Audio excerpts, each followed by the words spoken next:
Welcome back to the YouTube channel. Mawani Cameras. Akuluakulu apa tinene pano kuti ku Iran maripota ambiri amene takati kumva kuti Iran ili ndi zida zimene zimayenda mtunda wa 2000 kilometers, right? 2000 kilometers. Like around kuti zida zake zitha kufika ku Israeli komanso zitha kufika ku maiko aku Europe, right? Israel ndi 1200 kilometers, just like Lilongwe to South Africa, Johannesburg. So vuto limene likumapezeka ndilona kuti calculations osewa, right? Irani sinayimeko pa mtunda nkanena kuti tili ndi zida zofika malo akuti. Iran mezi naneneko zonsezi izi information yoseyi inali ya Israeli komanso ma Americans ndamene amatiuza ife kuuza dziko lapansi kuti Iran ikupanga zida ndi zida zimene zikhaza kuchoka ku Iran ukafika ku Israel komanso kuchoka ku Iran ukafika ku maiko aku Europe, right? Sina kai ndi zida zikafika pa America kakuti information say to set na itenga nkuikhulupirira ifoti amene anatiuza ndani Israeli ndi Americans, right? So yeah, that's it. Koma Iran dzulo yaponya awiri okha just kungofuna kungoonetsa ndikuponya mtunda wa 4000 kilometers kuchoka ku dziko la Iran kukafika ku Indian Ocean ku island mina ambiriso mwamvaso Diego Garcia kukafika kumene kuli barracks ya UK komanso America mtunda wa 4000 kilometers. Mabombo kafika kumene kujapo. So anthu like America amba kuyankhula chimene chinyengo chifaya niyo mabombano ife mazoza 2000 kilometers. Nifanya mabombano akafika paka 4000 kilometers. Come on. Iweyo anakuza ndani kuti uike manambala amene wawa, right? Iniyo anakupasana ndani manambala amene wawa, distance imene anakupasana ndani palibe, inali ndale propaganda imene inuyo mafalitsa. So the same thing I'm saying now, chimene kuyankhaso pano chenena kuti akuluakulu iwalani zomati zopati like kwambira week 1 kwambira day 1 ya nkhondo, right? Israel and America nkhani yake taononga 90% ya zida zawo, taononga 90% ya zida zawo.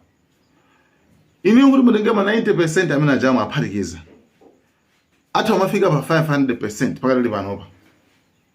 Koma nthawi zonse iyayi taononga 90%, taononga 90%, taononga 90% ya zida.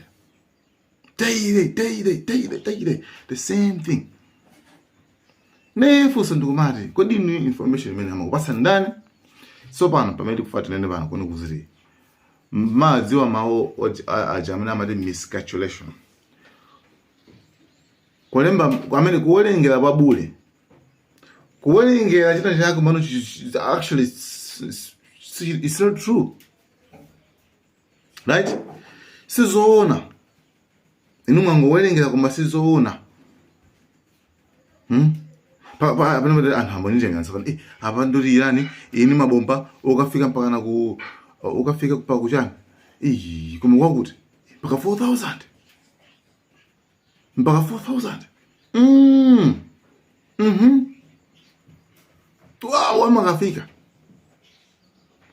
komanso kukula mtima kumene au kumene kuchako pakuti dziwani kwenena kuti munthu osaona kati ndikugenda. Just understand kuti waponda mwala amene, understand kuti amene waponda mwala amene mtundu waponda mwala amene ndithu inu do you think yoma kana usachana that inu kuyankhula kuti ino America tigonjetsa ceasefire zokambira naso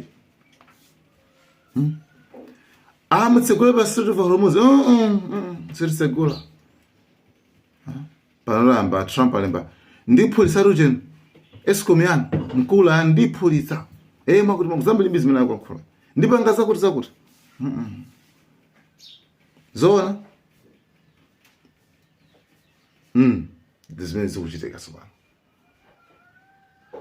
By the way, ba Americans anakaphulitsa ku Iran kufupi ndi nuclear anakambaso zimene zozo analemba kalata kulembera auje nawo ku IAEA anthu amene amayang'anira za nuclear International Atomic Agency kwalemba kuti makuluakulu zimene panga ma-Israelis akuphulitsa kumene kuli nuclear kumene kuli pafupi ndi nuclear akuphulitsa kutiko kumeneko.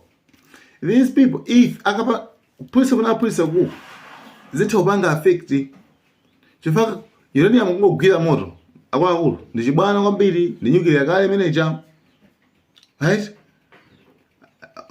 Atomic Agency namkhala chete koma iwo anangochenjeza chinthu chimodzi ananena kuti ngati muganiza kuona kuti ananena kuti Iran nuclear imene amene kufuna kuti muchoseze uranium wawo sizingatheke mutatani kuti muchose uranium wawo. So ma threats a nuclear ndosagwira kuti mwachotse. Ayatola uja anamwalira anaphedwa uja anazatulutsa chilamulo mazili amene anengati mtsogolereso wa chipembedzo mtsogolereso wa dziko lake anthu omutsatira ambirimbiri anapereka lamulo lake nalo kuti 2004 please guys sipapezeka chani pasapezeke opanga chida cha nuclear menga lamulo limenelo and ale samadziwa kuti palibe even ngati wana ndi nuclear analiwa civilian timakamba ucha analibe intention kama analibe ukhala tipange nuclear panalibe zimene zozo koma zimene zinapezeka zoni chani zoni zibasi hayi amina ndifanda ane nuclear amina PPC makuti mpaka chende kaphulitse koma ukaphulitsa kuti pali miscalculation sana walengere bwino masamu acha hayi nditu ndizo. So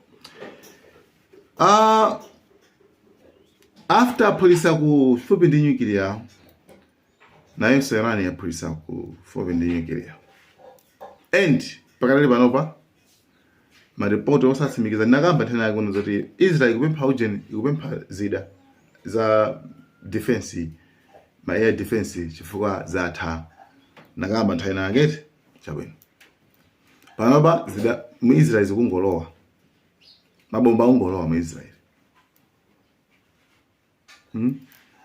ayi ndomo ili kuti ka patrol ili kuti suzodziwika kuti zone 250 so more than that and ovulala kaya omalira nde kuti sana nene nde kuti mukazaona ma Israel akulira kona kuti ya mukupanga civilians mukupanga payback afuna yambe kupanga play game ya weche pali game ina game the victim ama player victim kwambiri ife mtaonani taonani yako kuti phala ma civilian taonani ndemo fusi ma civilian angati ndemo fusi kuirana ma civilian angati analira ndani maana kwa anda kulira hiyo unokundipa ma civilian ma civilian authamangira 2000 right panopa mabomba akungolowa panopa kunuclear site yao yapangudwa pumped panopa zadziwika nzoti alipanteted okay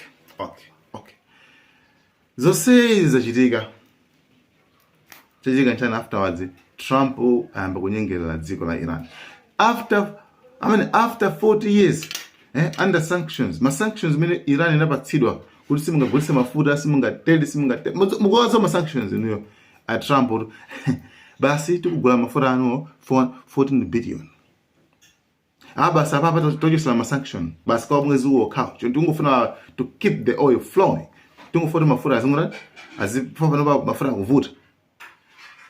Trump amanena kuona kuti temfane pano chabwino apo sinasimikiza bwino koma pali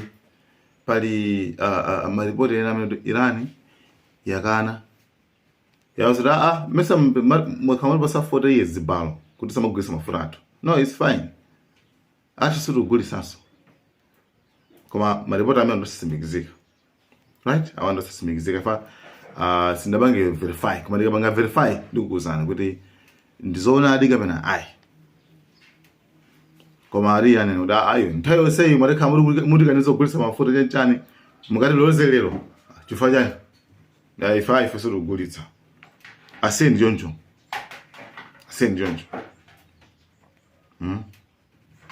era banero ndei sukuli bwino a Trump kufika na kuyisa ma sanctions akwakulo Iran over 40 years ana mtu kwa na Obama chofika kupanga rich nuclear deal.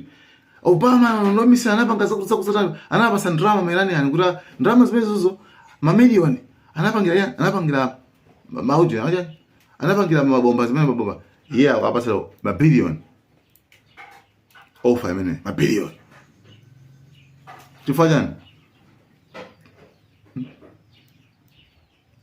ambassador wa Israel wa America atafuza kuti muri zinzuka banji ndalama muri akupasa drama Iran izatani kuti adai zatemplare musabange mislead ya anthu zatemplare zimenezo ana zatemplare olochebwe utekeza zatemplare omwe pangabe zatemplare zo. You understand what I mean?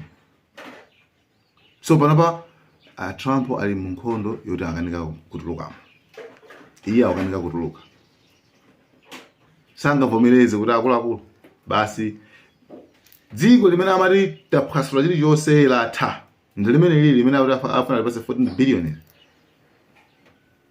Dziko limene amati basi lapita limene njalo ndi limene lili. So that's it. Nde akwakulo ngani limene hii kwavuta ku Israel, kwavuta kwa America, kwavuta kwa America. Sopano budget yaipasa idusa budget amenechi ya 200 billion ichi kuna ongeze kunkhonda Iran pabi yuna pull up yayi tikupolisirana muteta mukatsegule nde system nakuzana pano kusomana pano afika pa agreement. Iran afika pa agreement ndi dziko la Japan kuti mutha kumadutsa apo ine libe nanu zifukwa ya mutha kumadutsa apo dutsana mavyeta. So mavyete haku Vietnam sorry mavyete ku Japan azalatha kumadutsa apo pemacha. Why Iran kupanga zimene zizi? Trump amatumbwa ife lusirima kukisaba ntchito kwani kwende 1% yokhato ife sirupafuna, we don't need it. Koma tupangira anthu enano nde Iran yangu roke yabu ntuba anthu enano chobe ntautsigulana ino Japan ntautsigulana, China ntautsigulana, ino ntautsigulana utsaleweyo utombwawe iwe meso batusubafuna tiye still be pakukhenga pa mukhosibe aure abasa kulakulu mukapanda tsekwa ndi phwasula isikomi yanu. That's it. And awa guys umuntu ma-Americans umuntu ndikamaka ma-Americans tukamba pano malamulo awo andale yawo most of them malamulo awo foreign policy yawo ndiyo panda umuntu imagine muntu anali advisor counselor FBI, imagine secretary FBI Robert Mueller wamwalira dzulo amene amayang'ana za ubale wa Russia ndi America zochitika zina za allies.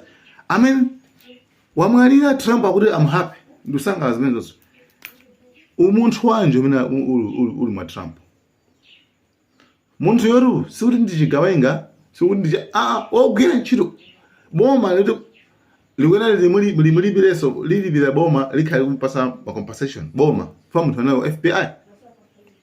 Koma kwana kuti Trump wasangalala ndi fa yakeyo yeyo romwalira ameneyo Robert Mueller.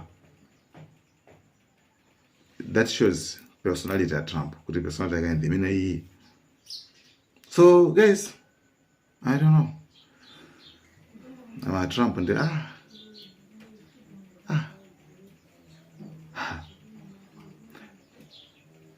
owina achali kuti omenya kupasana aliyese wiki ya number 3 palibe all achievement imodzi imene apeza wiki number 3 palibe all imodzi imene apeza.